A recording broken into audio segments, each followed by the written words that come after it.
स्वर्ग और अपवर्ग के सुख को तराजू के एक पल्ले पर रख दिया जाए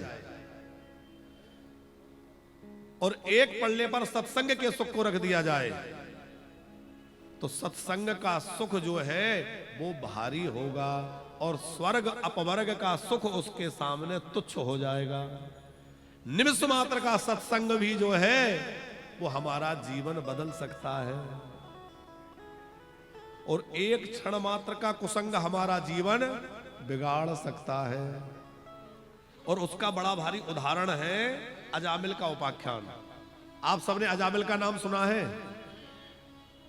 अजामिल नाम का एक ब्राह्मण हुआ जो बड़ा पापी था। कशोधन जी, पहले ये अजामिल जो है बड़ा सदाचारी था, धर्मात्मा था, संध्योपासना करता था, वेद पाठ करता था, धार्मिक था। लेकिन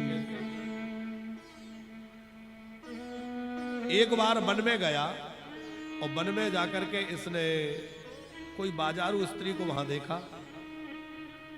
उसकी गोरी चमड़ी को देख करके अब क्षण भर ही कोई दृश्य इसने देखा, एक क्षण ही नजर गई, और जैसे ही नजर गई तो विकार आ गया, बुद्धि नष्ट हो गई और बस उसी के पीछे पागल हो गया या मुझे तो इसकी प्राप्ति करना है। क्या हुआ? उसका सदाचार, उसका जप तप नियम व्रत सब छूट गए और वो पाप में डूब गया, पर पापी अजामिल के नाम से विख्यात हुआ। कहने का अर्थ यह है, इतने से देर का कुसंग, थोड़ी देर ही तो उसकी नजर गई। और आज क्या हो रहा है? आज हालत यह है कि हमारे बच्चों का आदर्श कौन है? सिनेमा के जो नायक नायिका है, फिल्मी एक्टर हैं, वो हमारे बच्चों के आदर्श हैं। हमारे बच्चे उनका अनुसरण करते हैं।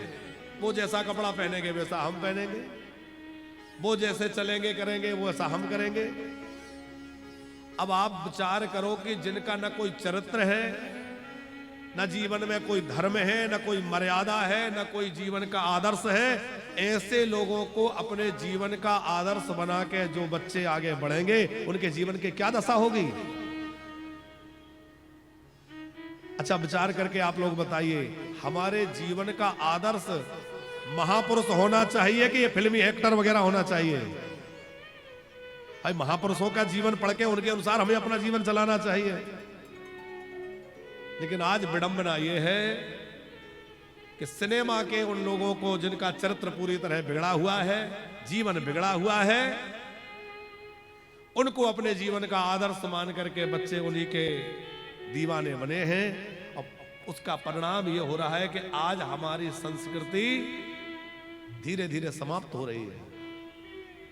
हमारे बच्चों के अंदर से धर्म, मर्यादा, संस्कृति, संस्कार सब समाप्त हो रहा है।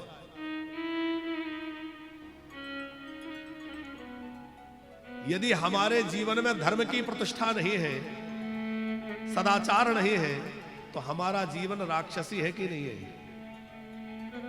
पशुओं की तरह है कि नहीं है? अच्छा पशु जो है वो भी अपनी संस्कृति, अपनी प्रकृति में जीते हैं, पर हम अपनी प्रकृति छोड़ बैठे। हम लोगों की स्थिति रावण से भी ज्यादा दयनीय होती जा रही है। विष्णुदेव जी, जब राम जी ने रावण को मार दिया, रावण के मरने के बाद मंदोदरी को विचार आया कि एक बार उस महापुरुष का दर्शन तो करूं जिसने मेरे पति को मारा है। तो मंदोदरी राम जी को देखने के, उनके दर्शन के लिए आई। उस समय राम जी विजय के बाद वहीं थे और राम जी एक शिला पर बैठे थे, कुछ विचार मग्न थे।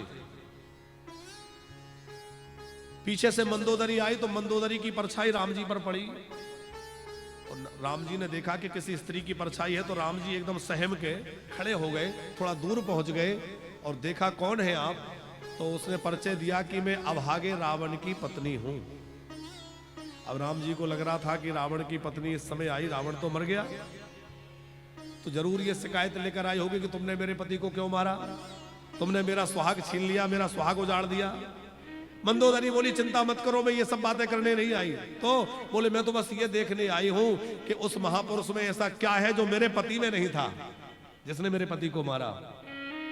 तो राम जी ने कहा मैं क्या करूं, कैसे समाधान हो? बोले समाधान हो गया, उत्तर मिल गया। क्या? बोले एक मेरा पति था कि इतनी रानी महारानियों के होते हुए वो तुम्हारी नारी को जबरदस्ती छल पूर्वक हरण करके ले आया, और एक मेरा पति जो था इतनी स्त्रियों के होते हुए भी दूसरे की पत्नी का हरण करके ले आया, ऐसा दुराचारी था। और एक आप है कि दूसरी नारी की परछाई भी पड़ी तो हट के दूर खड़े हो गए। ये राम की मर्यादा है, इसलिए राम विजयी हुए। जिसके जीवन में राम जी जैसी मर्यादा हो। आज हमारे जीवन की हालत क्या है, हमारे युवा युवतियों की स्थिति क्या है? धर्म सदाचार शून्य होता जा रहा है। स्वामी विवेकानंद जब विदेश में गए और उन्होंने बड़ा ही प्रखर प्रवचन एक जगह दिया, और उनके दिव्य उद्बोधन को सुनकर के विदेशी महिला प्रवचन के बाद उनसे मिलने आई और कहने लगी कि मैं आपसे कुछ कहना चाहती हूं। स्वामी जी ने कहा कहो। बोले मैं आपसे विवाह करना चाहती हूं। विवेकानंद जी ने कहा क्यों? विवाह क्यों करना चाहती हो? तो उसने कहा कि मैं आपसे आपके जैसा पुत्र चाहती हूं,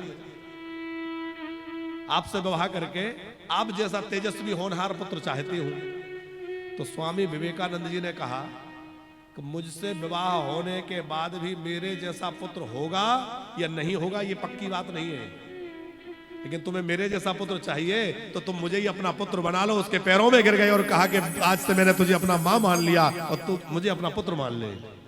मेरे जैसा पुत्र चाहिए, मिल गया, मैं ही तेरा पुत्र बन जाता हूं। पानी पानी हो गई वो, और कहा कि धन्य है ये भारत के महापुरुष जिनके अंदर ऐसी निष्ठा धर्म के प्रति, सदाचार के प्रति। और आज हम लोगों ने फिल्मी लोगों को, सिनेमाओं को, और अब तो बड़ी बुरी दशा भई है, ये कलयुग का यंत्र जो प्रकट हुआ है। कलयुग का यंत्र कौन सा है? सारा समय नष्ट कर दिया। अतः जितना उंगली हमने इस पे घुमाई है, इतनी उंगली कदाचित माला पे घुमाई होती तो जीवन बदल गया होता है? जितना इसको चलाया है उतनी उंगली माला पर चलाई होती तो आज हम क्या होते। लेकिन अब तो सिनेमा की भी बात पीछे की हो गई, गए जमाने की बातें हो गई। अब तो मोबाइल, और मोबाइल में भी जो रीलबाजी चली है, क्या फूहड़ता। राम राम राम। तो भैया कुसंग जीवन को बिगाड़ देता है और सत्संग जीवन को संवार देता है।